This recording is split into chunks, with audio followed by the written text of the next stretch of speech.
Braden has the day off. It's Chief Meteorologist Chad Merrill here, and we are in the 40s to the north, upper 30s in the Greenbrier Valley, but warmer. Oak Hill smoking at 45 degrees, 50 degrees in Summersville. The reason? We have breezy winds out of the southeast. It's a downsloping flow into the lower elevations along Route 19, and we are going to see those winds slowly subside later today. A couple of showers back into the Midwest are going to stay parked here for the time being. Temperatures compared to yesterday, 10 to 20 degrees warmer, and we are looking for a high of 68 degrees.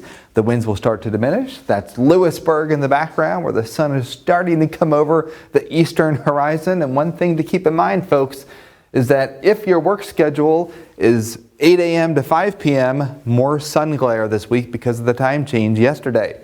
Sprawling high pressure ridge across the east and a trough across the west.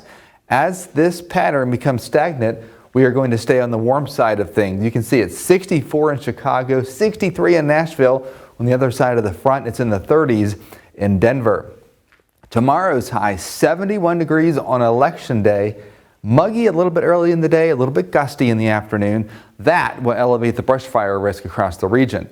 We are looking at the tropics with the low pressure that will likely head into the Gulf of Mexico this weekend as a Category 1 hurricane. At this point, the forecast track might veer a little bit farther west towards Texas with the late weekend or early next week landfall.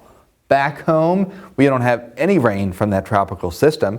As the front that I pointed out earlier heads east, it's actually going to wash out, which means it's not going to bring the same magnitude of rain that they are seeing across the Midwest. 1/4 of an inch of rain or less.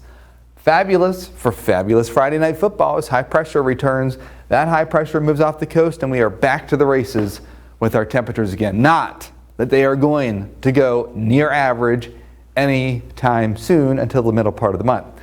We're looking at a couple of brush fires in the Monongahela Forest, and I believe that this map unfortunately could fill in this week with the warm weather and the breezy winds.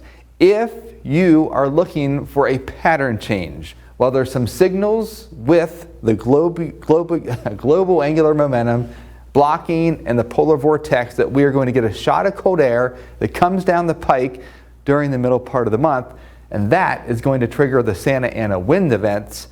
2 this week and 1 next week for Southern California, so the brush fire risk elevated there as well. Back home, here's our 7-day forecast. We are back to the winds increasing on Election Day. 74 degrees on Wednesday. Best risk of a shower will be Thursday as that front, in quotes, comes through. Drops our temperatures into the mid-60s Friday, Saturday, and Sunday. Overnight lows nowhere near freezing, in the low 50s. That's your 7-day forecast. We have more news after the break.